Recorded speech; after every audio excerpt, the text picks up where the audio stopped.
Welcome to the Impatient Entrepreneur Podcast, a show where we hear from entrepreneurs and business owners who are chomping at the bit to make their mark on the world. I'm your host, Lauren Quidar-Cockrell. Now, let's hurry up and get to the good stuff. Hi, friends. Welcome back. I'm so excited today. I'm always excited, but I think you're going to love today's conversation. We have Morgan Q. Anderson with us. So she's going to talk to us about tax debt, which is fascinating to me. I've learned a lot just in our brief conversations, but Morgan's a wonderful person, and we're going to have a great chat today. Morgan, welcome to the show. Hey, thank you, Lauren. Okay, you're making me blush already. This is going to be a great conversation. Exactly. It will be. It will be. So, okay. So tell us what you do and what is tax debt and how do you help? Oh my goodness. That's a really loaded question. So, and before I got into this industry, I was 25 years old and I had only been a W-2 employee. Mm-hmm. I had no idea that there was such a thing as taxes that people didn't or couldn't pay. It just, mm-hmm. I never understood it. And when I interviewed for this first company that I worked for, I called my dad after the interview, and he's a lieutenant colonel in the military, right? So he has exposure to a lot of things that I never did. Mm-hmm. And he said, "Oh, how's the interview?" And I said, "Well, it was great, but Dad, have you ever heard of people not being able to pay their taxes?" And I could hear him shaking his head on the other end of the line, right? And I tell this story because I've now spent the last 25 years in just this funky little corner of the tax world, as I like to call it, handling and solving my clients' tax debt issues with the IRS or with the states when something has happened, and most of my clients, something has happened that set their finances sideways, right? And then they file their 1040 and flow through from a business or investment repercussions, or there's 1,000 different reasons why extra taxes have to be paid. People come to me when they say, "I've got this tax bill, but I don't know how to pay it. I don't have the resources right now. And the IRS or the state are threatening me." For business owners, I see a lot of, unfortunately, embezzlement cases. They had somebody in-house who was processing payroll. They were taking the tax funds instead of paying them on to the IRS or the state. Same thing with a lot of retail shops collecting sales tax. It's that expense that can go for a while before the tax agency comes at you and says, "Wait a minute, you haven't paid your sales tax for the last year and a half." And it's something that somebody can really hide within the organization and keep it from the owners. And before you know it, you've got a $50,000 tax bill looking at you. So it's a really unfortunate situation, but I will tell you, none of my clients set out to file a return with a balance due or incur this debt on purpose. So it's always from a very innocent position. And I step in as power of attorney and put myself between my client and the tax agency and create a solution. Keep the tax agency at bay, keep them away from bank account levies and all the nasty threats that they can employ. And I say, "Hey, we're gonna work on this." And usually it will take 30 to 60 days to negotiate a repayment structure, or there are some instances where my client can say, "I can stay compliant moving forward, but I have no way to pay this old debt." And then we go into negotiations about settling the debt or placing the account in a protected uncollectible status. There's all kinds of different ways to handle it. But I will say most of my clients could consider bankruptcy, but because this is the only debt that they have, they don't want to. And sure.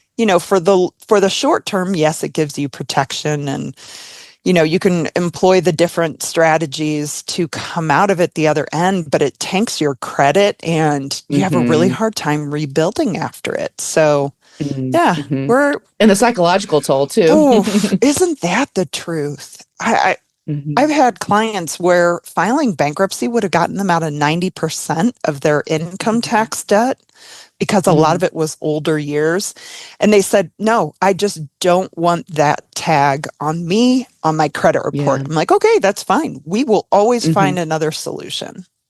Mm-hmm. Wow. Oh my goodness. And okay, so it's like you don't know about it till you need it, Yeah, type of thing. exactly. Exactly. Well, and it's not something where you're talking to your next door neighbor and they're like, hey, guess what? I've got a tax debt.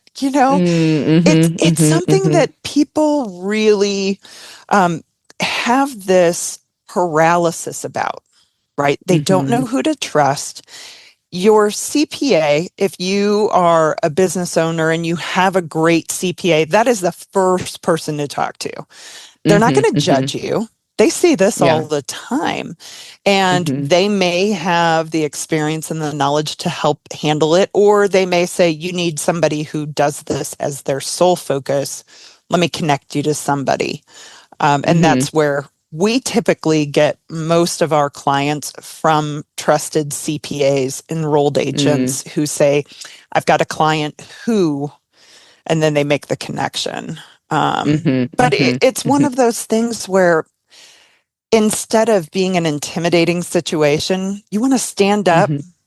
take a deep breath, Yeah. and face it head on. Because if you don't, Mm-hmm. it's like a runaway train and it'll Yeah. just accrue penalties and interest faster than you can even keep up.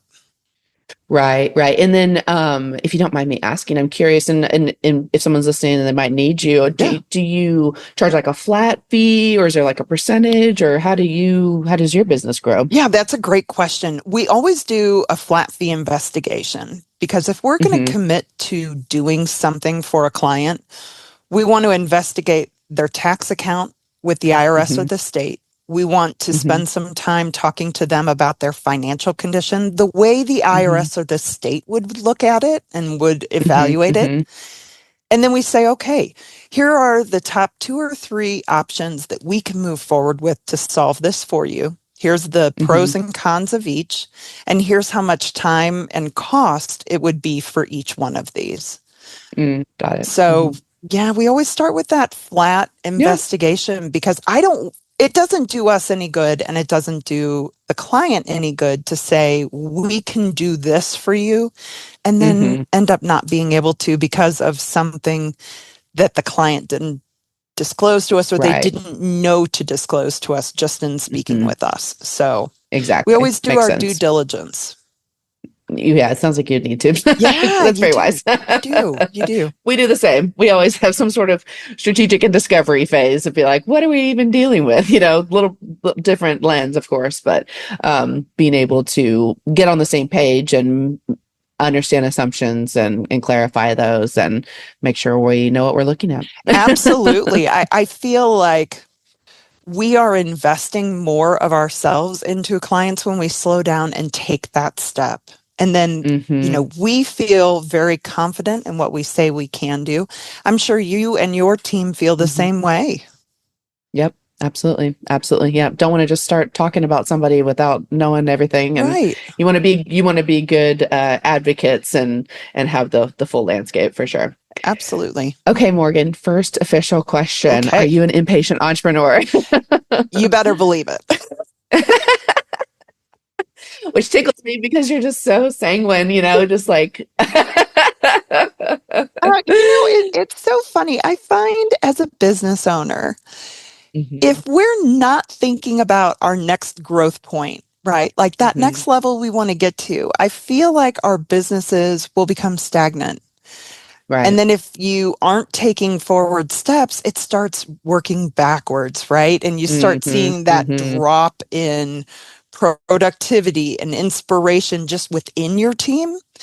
And you start Mhm. seeing that drop in number of clients or number of strategies that you're implementing or however Mhm. you measure your KPIs and everything else. Mhm. You'll just Mhm. slowly see everything start to descend. And as a business owner, I mean, let's face it, we're all here to grow and become even more financially abundant, to create excellent services for our clients. Mm-hmm. Whatever it is that inspires you from the service that you provide, right? You want to keep growing that. And Mm-hmm. at least I Mm-hmm. do. And Yes. what I know of you, Lauren, you're the same way. It's, Yep. how do I implement something new? How do I reach an Mm-hmm. underserved part of the population that my services apply to? How Mm-hmm. do I gain more traction on our social media pages? How do Mm-hmm. I get more tax professionals to see us as a viable, ethical, responsible option Mm-hmm. to team up with Mm-hmm. for their client's best interest? Mm-hmm. So if you're not growing, you're stagnant. And if you're stagnant, Right. you're slowly dying. Mm-hmm. Absolutely. Is there anything you're impatient about in particular right now? Yes, great question.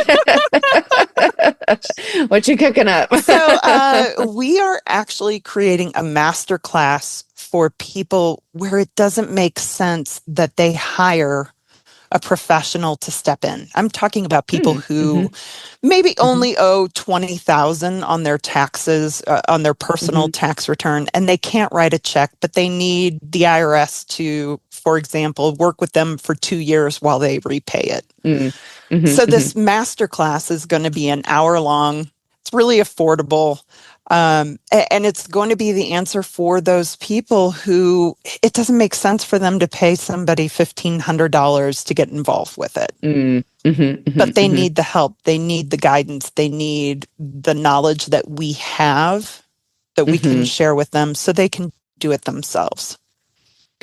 Well, it's, owing money is scary, and then being in trouble is scary. And it's like, you want Yeah. somebody to hold your hand and walk you through it. And like you said, maybe it's not accessible financially to have a white glove service, but to at least have the know-how, that sounds like would be really powerful. Absolutely. That's what our goal is. So Mm-hmm. um, there are so many people who call us and say, "Oh my gosh, I've got this tax debt and I don't know what to do." And we say, "Okay, Mm-hmm. it's okay. Let's talk about it." And they're in Mm-hmm. this anxious and this panic. You can Mm-hmm. feel it through the phone. Yeah. And Mm-hmm. we say, Mm-hmm. "Okay, well, tell us about the situation. I owe $8,000 to the IRS and I can't sleep at night," Mm-hmm. which is Mm-hmm. a very real fear. And we Right. hear it time and time again from every new client that comes on with us. And Mm-hmm. it's because the tax agencies have created that reputation of don't mess with Mm-hmm. us or we're going to come Yeah. after you, your firstborn, your house, and your car sitting in your driveway, right? You're going to generationally screw you. Yes, exactly, exactly. Well, and they have to, right? Because Mhm, mhm, how do you, as a bureaucratic entity, right? How do mhm, you create or inspire this desire to voluntarily comply, right? yes. You scare the bejesus out of people. That's how you do Yep. it. Mhm, You yep. are honest and upfront and you pay us the tax you owe, or else we're coming after you. I mean, they do that Mhm, very mhm. strategically. And Uh-huh.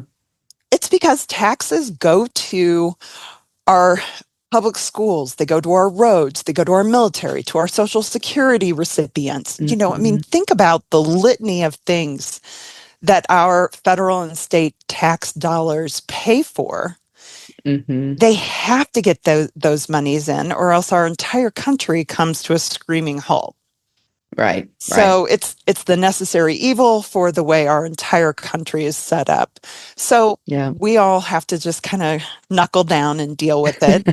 And when we're Yep. in a situation where we can't afford to stroke that check for $18,000, but you Mhm, can't pay somebody $1,500 to handle it directly, let me empower you with the information you need to know you're handling it the right way and the best way you possibly can.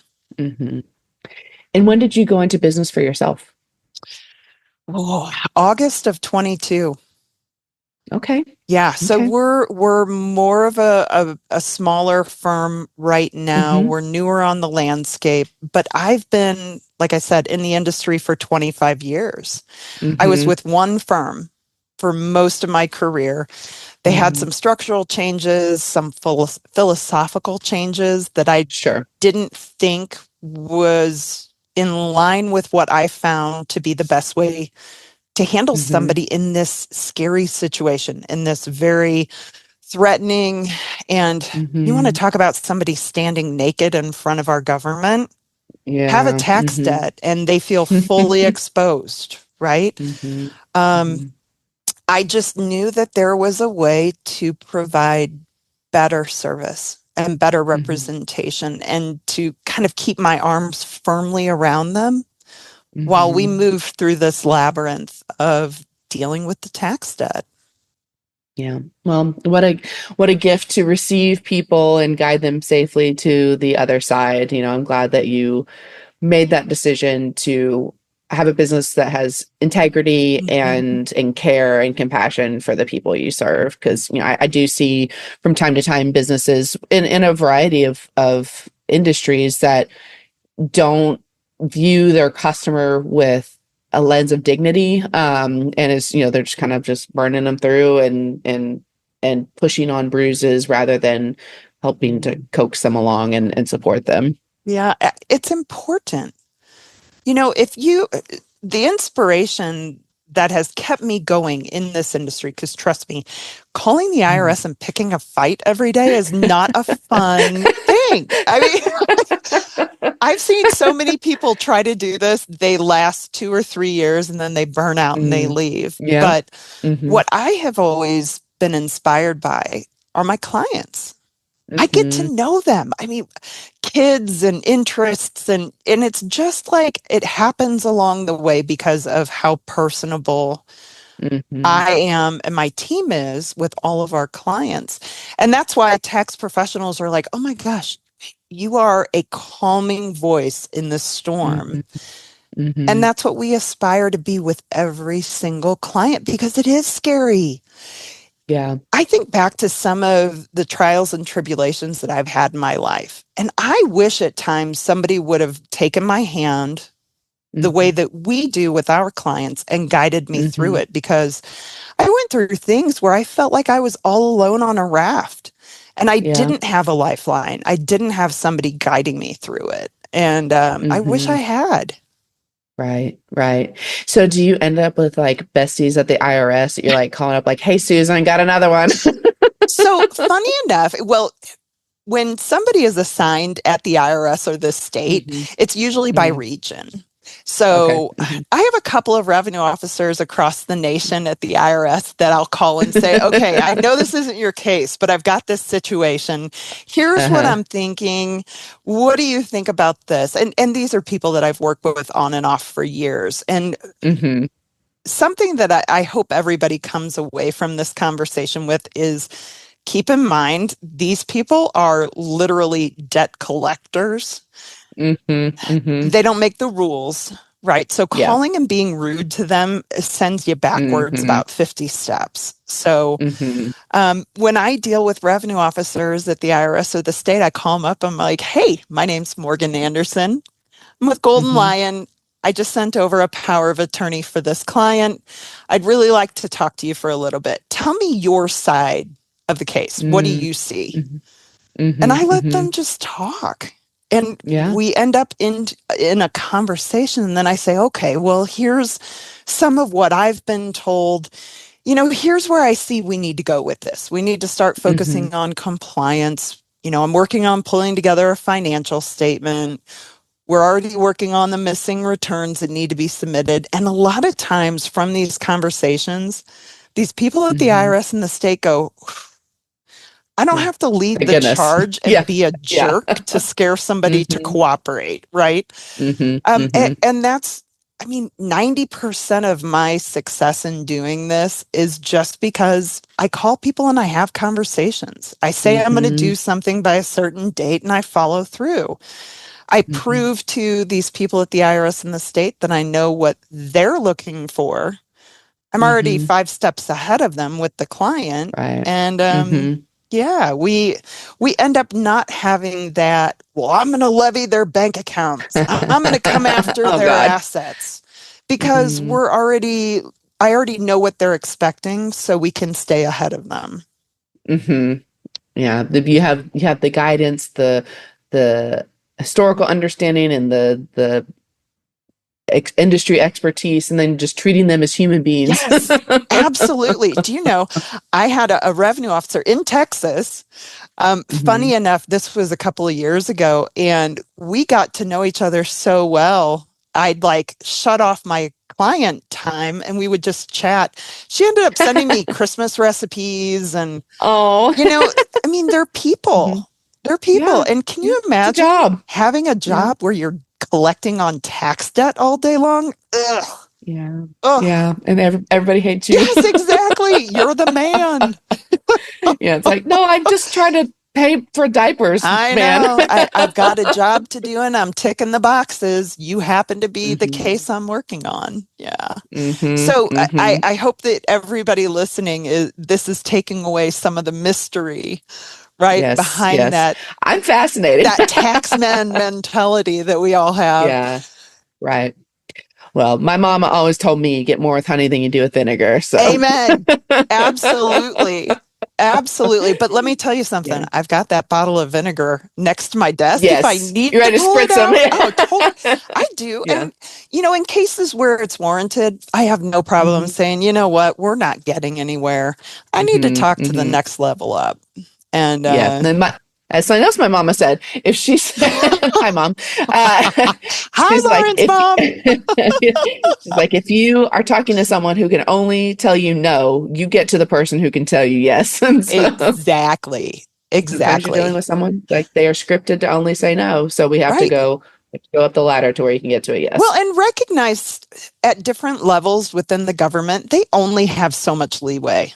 Hmm. Hmm. I recently had a case where we ended up speaking with the director of collection appeals, like the head guy Hmm. in DC, Hmm. because I kept Hmm. pushing. I was like, no, no, I see what you're saying, but that's not the situation in this taxpayer's Hmm. case. And we ended up Hmm. settling $170,000 on a debt for it. And it was a long, involved story. The Hmm. taxpayer had gone through a settlement with the federal government, had signed everything, had paid the settlement amount, and then 6 months later got a letter saying, oh no, we didn't accept that.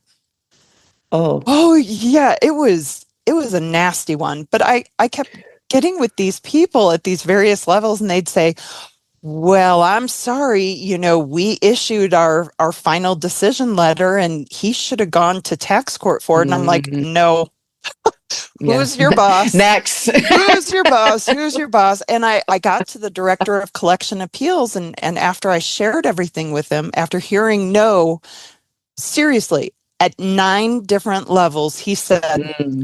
this is a lesson for my entire department. I can't do Wow. this, but here's what I want you to do. And we ended up following his instructions and it was done. Wow. Well, good for you. Yeah.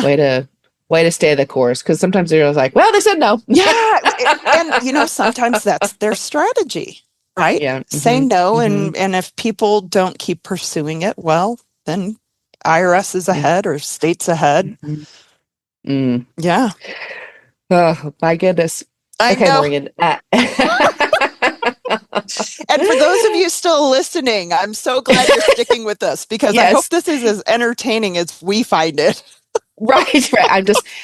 One of our core values is delightfully curious. And I'm Yeah. just like, it's just anytime find a new topic or, like a new business or industry, I'm like, tell me everything. I want to know everything.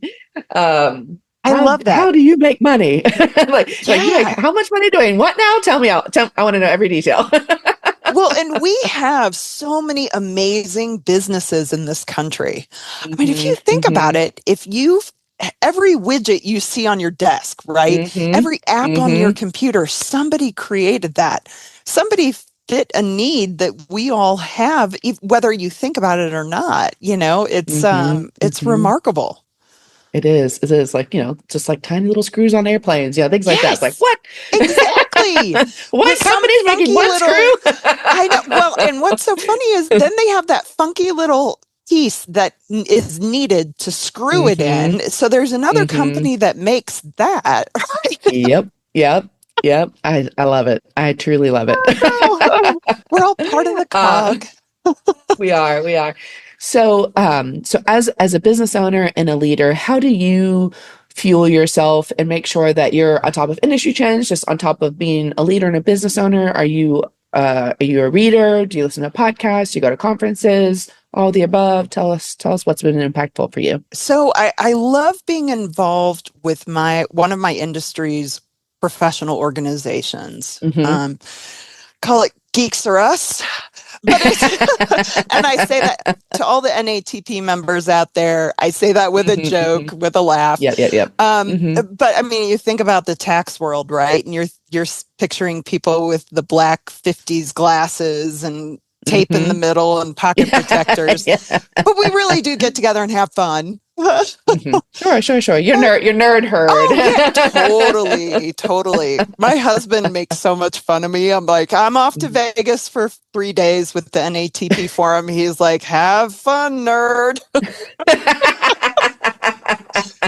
But you know what? My goodness, when you get amongst your people, right? The people in your Mm-hmm, mm-hmm, industry, and you're talking the same language, it's like you go into this shortened type of communication. It's mm-hmm, amazing. You mm-hmm, start throwing out mm-hmm. acronyms and people are Yeah. following what you're saying. You're like, oh my gosh, I feel like I've come home for a few days. Yes, with my peeps. Exactly. Yeah. But Mm-hmm, mm-hmm, I do stay really involved with the National Association of Tax Professionals. I'm a mm-hmm, member of a few other professional organizations. But I've really found, like I'm here in Ogden, Utah, and mm-hmm, there are quite a few amazing tax professional groups, and there's some amazing business owner groups. mm-hmm, And I find that connecting with those people, they're going through similar trials or tribulations, or they're newer in industry, or they've been doing it for 2 decades, and they can connect you with fantastic resources when you're ready for that next level. Um, mm-hmm. that's really how I stay ahead. In the tax Okay. world, we've got to take continuing education classes every Sure. year. Mm-hmm, I just actually applied to be on a national panel for one of the IRS divisions. And mm-hmm, yeah, I mean, just when you're inspired by what you do, right? mm-hmm, I find that I spend probably 25% of my day tapping mm-hmm, those resources and working with those resources and attending webinars that they're putting mm-hmm, on or communicating, networking with other business owners. And it mm-hmm. gives you that extra jet fuel, and Yeah, for sure. it Mm-hmm, lights that spark every day. mm-hmm. And it helps when you have a team of people who are always thirsty for more. Right. Yeah. Yeah. Love that too, that they're hungry to it's to surround yourself with fellows professionals who do want more and who do want to continue to educate themselves and to want the best for your clients. Yeah. And yeah, I love that. Yeah, it's hard to be around people who are just like, nah, I know enough. I'm good. Yeah, the people who punch a Like, what? clock, I Yeah. don't do well with because I'm like, Mm-hmm. okay, but if you don't have a passion for it, right? Mm-hmm. Um, I feel like you're living a half-lived life, Yeah. and I feel Mm-hmm. like you Mm-hmm. really won't commit the brain matter needed and that each client deserves if you're just kind of Mm-hmm. punching a clock. Mm-hmm. You Mm-hmm. can't be giving Right. it 110% if that's what you're interested in. Yes. And like you said, in your industry in particular, needing to bring your whole self every day to advocate fully for the people who are trusting you. Absolutely. Mm, beautiful. So switching gears a little bit, tell us about a time in your business life. I just sat up The a question little you're higher. dreading. Yeah, the question you're dreading. A time in your business life where you felt like the rug just got pulled out from under you and you thought, I do not know how we are going to survive this, but ultimately it turned out to be one of the best things that could happen. Yeah. So I tend to get a little distracted, and I've gotten better with this. I get distracted by the shiny new things. And Mm-hmm. in speaking with other business owners, that I understand this is pretty common. Yes. Yes. Welcome to the club. Yeah. Well, and it's funny. And I think part of it is there's always this exercise of what am I not seeing? What Hmm. can I improve that I don't have the experience of seeing it play out or the knowledge of even considering it, right? Because when you're in the Hmm. trenches, your sight line is what's right in Hmm. front of you and what's right behind Right. you. You can't Right. always elevate yourself and see the whole field. Hmm. So Hmm. when somebody comes to me and says, "Hey, I'm out in the field and I've got something that's going to help you in your Hmm. business," if they come at me the right way, I'll give it a little Hmm. attention. And I've gotten better at this. I think the first Hmm. year I was in business, I really got distracted because I was just trying to do everything I possibly could to make this successful. Sure. Right. Hmm. So I was willing to consider anything and everything that people sold me. And I fell for quite a Hmm. few of them. The worst one was this um, marketing company that did like Google AdWords Oh, yeah. Shoot. and we'll Hmm. Hmm. funnel all these clients to you and it's going to be amazing, but you have to Hmm. pay us like 5,000 up front. We're going to create this great landing page for you. And Hmm. yeah, 3 months into it, I'm like, I've spent $12,000. And in Oh, your first year of business, that's a lot, right? yes. Hmm. Hmm. Hmm. No return, not Yeah. one client. And I finally was like, yank the cord. Yeah. But in your first year of business, you have a finite amount of money that you have set Hmm. into this organization, right? And you're watching it just go right out. It's like jumping on boats and heading off down the river from you, right? Yeah. There you can't Yes. keep up. You're a sieve and it's Hmm. all coming through because Yep. you're getting stuff in place. And this was before I consciously had heard of upstream marketing and focusing Hmm. on who could refer clients to you. Yep. Hmm. Um, yeah, it was a painful lesson. Thankfully, it was a Hmm. smaller priced one, but it Hmm. really did Hmm. have an impact that first year of business. It hurt. Yeah. Yeah. Yeah. That's not a small amount of money, No, especially your first year. And to no. feel stupid too, because you're just like, I got had. That's on me, you know. Yep, They definitely that's a group of businesses I think prey on new business owners, in completely agree. particular, like, so I'm like, that's not us. No, no. No, and the hard part is when you're a new business owner, you don't know who to listen to. Right, You right. have your gut, Hmm. right? And you have your experience that you're bringing to the table, but you Hmm. maybe have never run a business before. And if you are a person who like us who work from a very ethical point, right? Hmm. And Hmm. we are 100% committed to our clients and that is our driving mission every day, you kind of Hmm. hold other people to that same expectation. Other Right. businesses that you do work with. I mean, Mhm. CPAs who refer clients to us need to make sure that we hold ourselves to that standard. Yep. Yep. And Yep. we hold them to that standard when we're referring clients to CPAs or Hmm. EAs to do the tax work. So Exactly. it's really hard when you get these salesmen calling you, right? And Hmm. and they don't Hmm. operate from that same level of integrity. I think integrity, that's the big word, Yeah. right? Hmm. Hmm. Exactly. Exactly. Yeah. I will sometimes work with clients like, oh, I just got this email. What do you think? I'm like, no, run away. Right? They are not going to give you any business. No, I know, but Yeah. it's so Mhm. hard because some of them Yeah. really put a lot of effort into that sales. Yeah. Yeah. Well, Like, yeah, wow. it's remunerative. They're like, yes, we just need a few of these. Yeah, Yeah. And things like SEO and SEM are such a black box. It's hard to hold people accountable, even if you know what's going on, because they're like, oh, what's in my fancy software? And right. you can't see it. It's proprietary. And you're like, well, I'm not getting leads. That's what I know. So bye. Right, right, exactly. And then it's like, oh wow, if I would have stayed with them another 30 days, would Yes, it have yes. turned around? Right? Sunk cost fallacy there. I know. And Yeah. sorry, I've ended up touching in your neck of the woods, but No, it's all there good. are a lot of companies who do follow through with what they say they're going to do, who do have that integrity with the clients.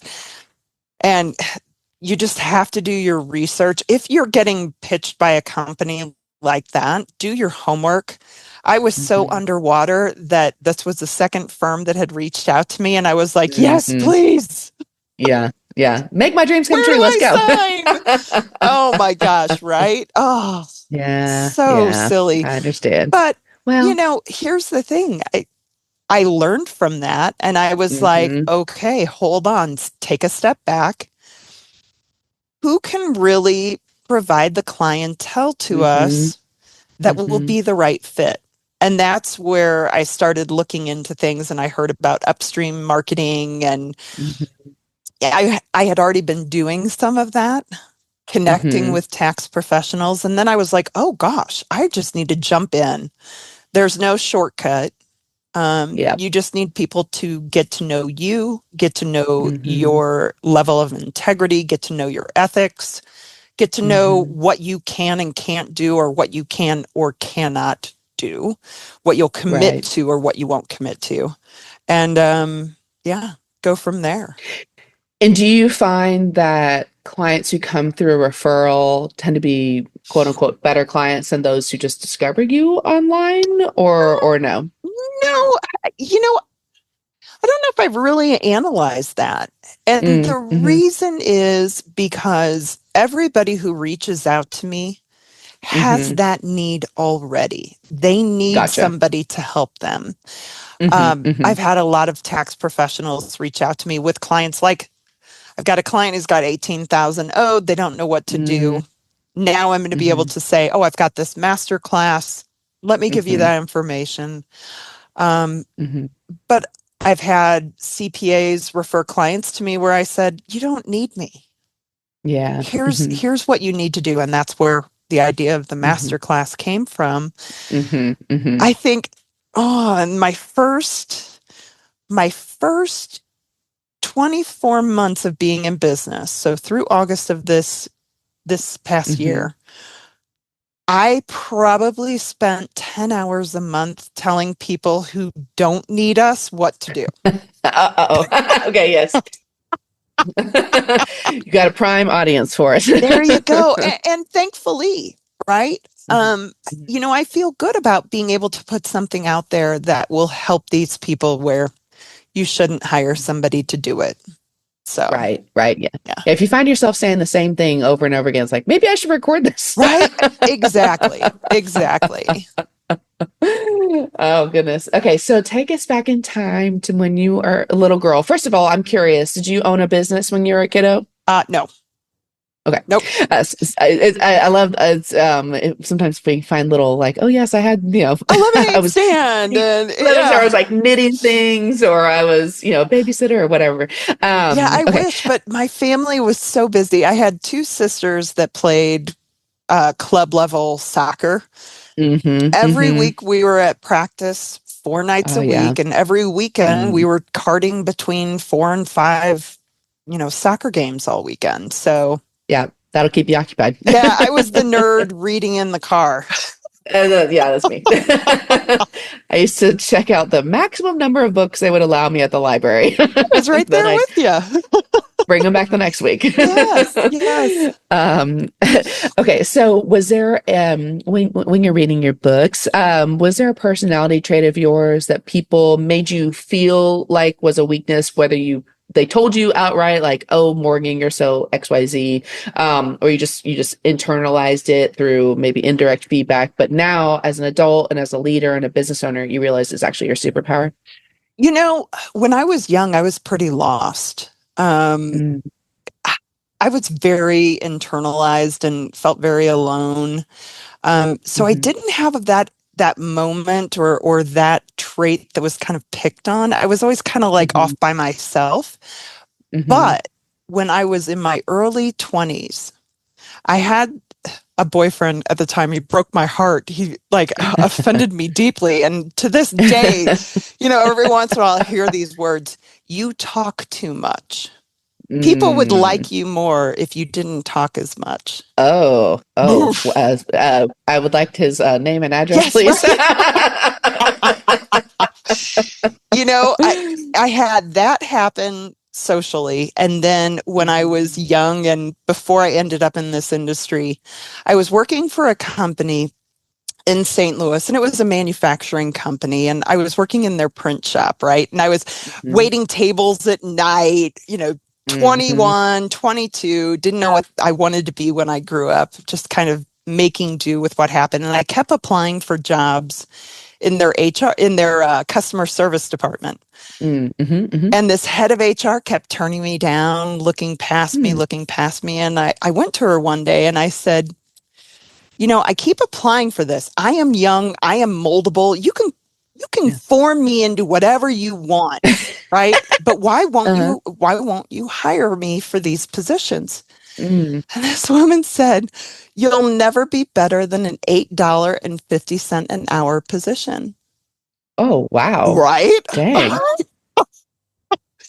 Okay. So 850 Who died and made you queen? 850 was all this woman saw my value at. And I said, fine, I quit. And I walked out. And, between those two, it's really funny. The professional one, the $8.50 an hour job, that kicked me into, oh no, heck no. I am going to set this world on fire. I'm going to find a career and I'm going to be very successful with it. And I'm not going to stop. And then you talk too much. If I didn't self-promote, right, as business owners, we have to have the confidence to stand up and share ourselves, share our companies, share our visions, talk to our clients and get them comfortable with what we're saying we can do for them. Have them feel like, yes, we have the integrity we're mouthing off about, right? We have the education, we have the knowledge. If I didn't learn how to take my talking habit and direct all of that into my business, I wouldn't be successful. Right. So two different areas, and they were in my 20s, and it's just because I think when I was younger, I was so introverted. And it's I like asking that question because it's oftentimes it's some person's throwaway comment that we internalize and we either react against or it kind of becomes a core memory for a while that we carry around until later on we're like, no, they're not right. Oh, but and my goodness. What's funny is you look back on it and it's like, wow, thank God somebody said something so rude to me, because I used it as that kick in the pants that I needed to go out and do what I did. Yes. Well, okay. So what is a piece of advice you can give our listeners to make their lives and businesses stronger and better today? Use your trusted tax professional more. Think of them as a member of your board. One of the biggest gripes I hear from tax professionals is my clients only talk to me at filing season. And at that point, we're talking about the history of their business. We're not in the position where we can make any pivots or changes to leverage them better with tax strategy.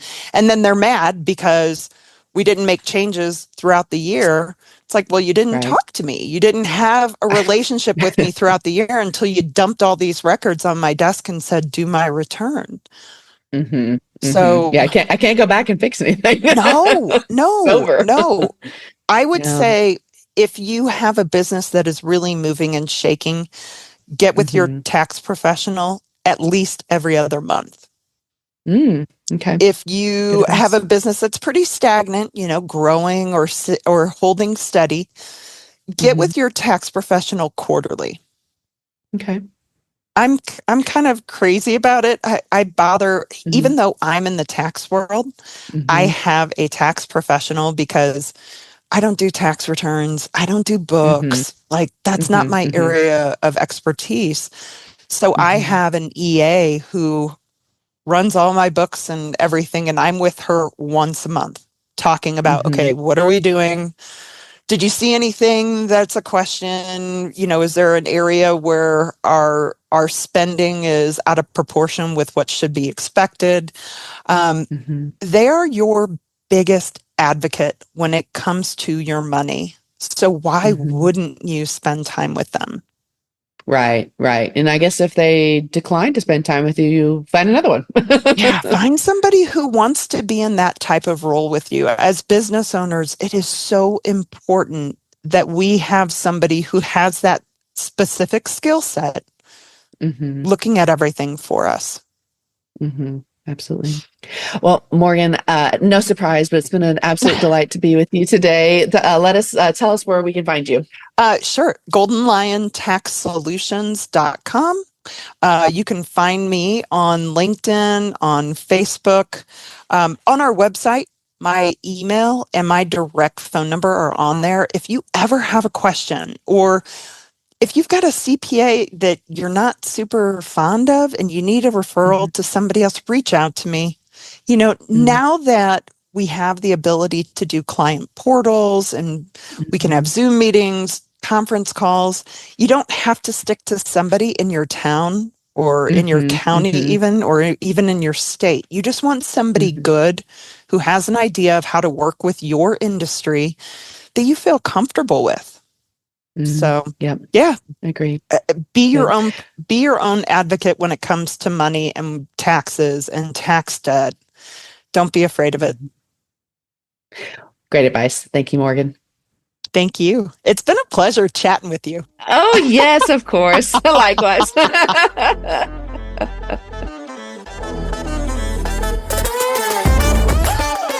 Thanks for listening to The Impatient Entrepreneur. Love the podcast? Be sure to share it with a friend or colleague and give us a 5-star review. You can also chat with us on Instagram or Facebook at The Impatient Entrepreneur Pod. Want to star on a feature episode? Head over to theimpatiententrepreneur.com to inquire. Thank you to the team at Quidar & Co. for believing in me and bringing this podcast to life.